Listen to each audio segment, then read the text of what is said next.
Assalamualaikum warahmatullahi wabarakatuh.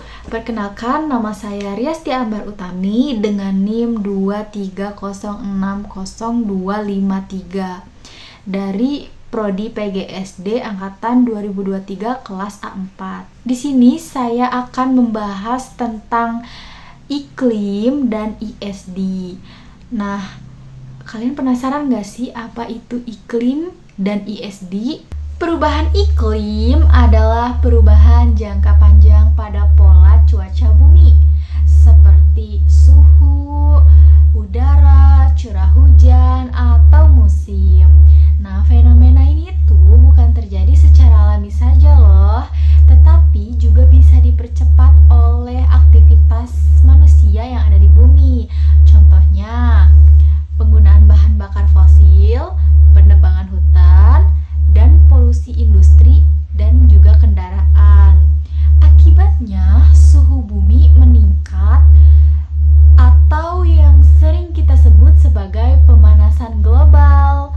Nah, dampaknya tuh sudah terjadi di seluruh dunia loh, termasuk Indonesia pastinya. Contohnya, cuaca ekstrim seperti hujan lebat, terjadi kebakaran hutan di mana-mana, longsor, kabut asap, atau kemarau yang sangat panjang.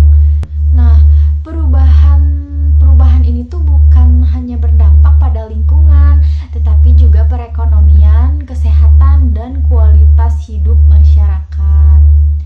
Nah, selanjutnya, kalian pernah dengar gak sih apa itu ISD? ISD atau Education for Sustainable Development adalah pendekatan pendidikan yang bertujuan membantu peserta didik memahami masalah global, termasuk perubahan iklim, dan mampu mengambil tindakan nyata untuk berkelanjutan. Nah, ISD ini tuh mengajarkan 3 hal utama. Yang pertama ada pengetahuan atau kita bisa memahami isu lingkungan, sosial, dan ekonomi. Yang kedua ada keterampilan atau seperti berpikir kritis, memecahkan masalah, dan kolaborasi. Yang ketiga ada sikap. Sikap itu seperti peserta didik itu diajarkan untuk peduli lingkungan dan bertanggung jawab.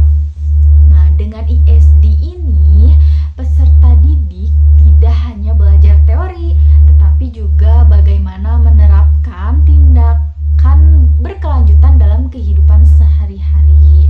ISD ini tuh penting gak sih? Penting dong, karena perubahan iklim bukan masalah kecil.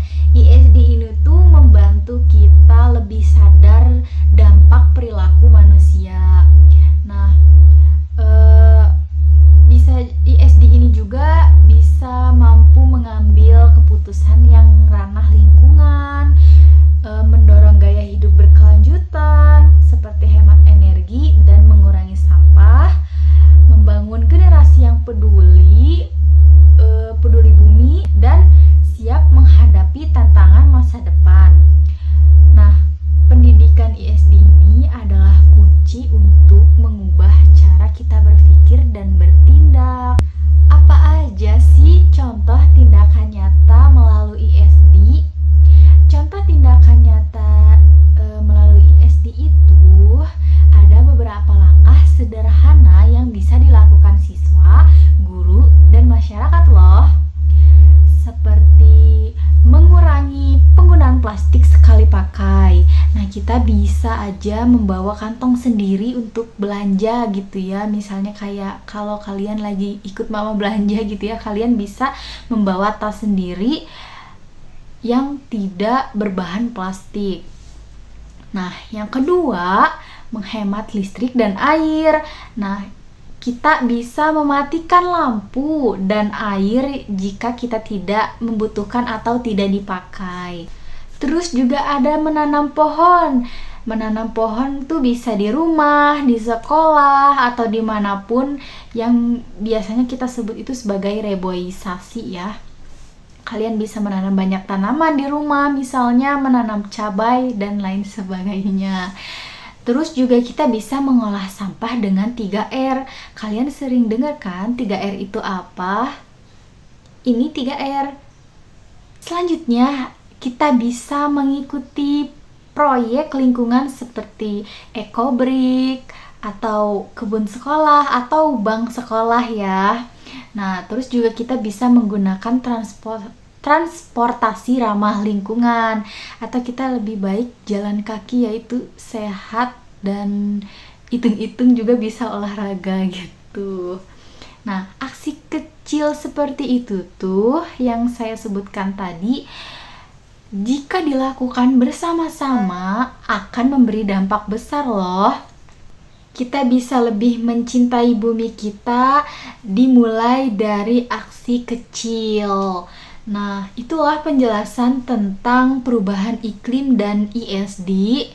Intinya, perubahan iklim itu adalah tantangan besar dan ESD bisa menjadi bekal untuk kita membangun masa depan yang lebih berkelanjutan.